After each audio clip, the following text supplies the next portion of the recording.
Visi nostājušies, Beins un Valančūns viens pret otru jau tagad laukuma centrā. Beins cīņas gaitā noteikti būs arī cits cīņas šajā pozīcijā, bet pat labāk ļoti agresīva aizsardzība no lietuviešu puses jau pašā sākumā. Beins pa galu līniju tiek garām Valančūnam un 2-0.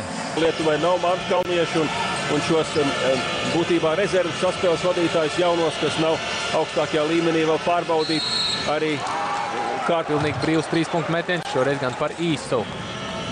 Jā, bumbas izspēle bija neslikta un labs metiens. Beins pēc sadursmes ar Sedzēju vēlreiz ir precīzi. 5. vieta. Vēl viena aizķeršanās lietuviešiem. Mačs sācies patiešām ļoti neveiksmīgi. Kļūdas, ātrie uzbrukumi, zaudētas bumbas.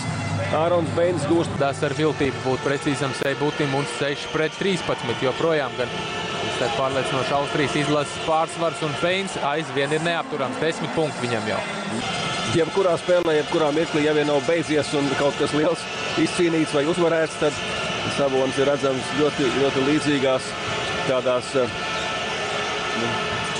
līdzīgi grimasi, kas nenodod viņa domas nekādos apstākļos. Pielikt 1 punktu salīdzinot ar to, kā noslēdzās spēles pirmā ceturdaļa. Beins šoreiz pamāna, bet garām nedodas. Dodas veidot aizsegu un jau soda laukumā ir pie bumbas. Kšištofs Lavrinovičs saņem piezīmi. Uzbrukuma piezīmi iepriekšējā epizodē. Šoreiz Beins nostaigāt nesaņem. Jā, tas nebija īsti pareizi. Seibutis iesāk uzbrukumu. Darjošs un tagad jau Kuzminsks labā vietā saņēmis bumbu, bet neizdodas trāpīt. Beins tagad ar driblu pats lielā ātrumā. Pusē un pēc saskars ar pretspēlētāju brīvu metienu pozīcijā tiek Delavedo. Netrāp, bet skaitliskais pārsvars uz.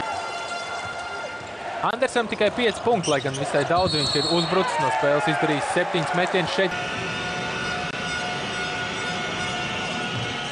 Otrs tomēr nav sekmīgs. Beins tomēr pārspēja, bet risks.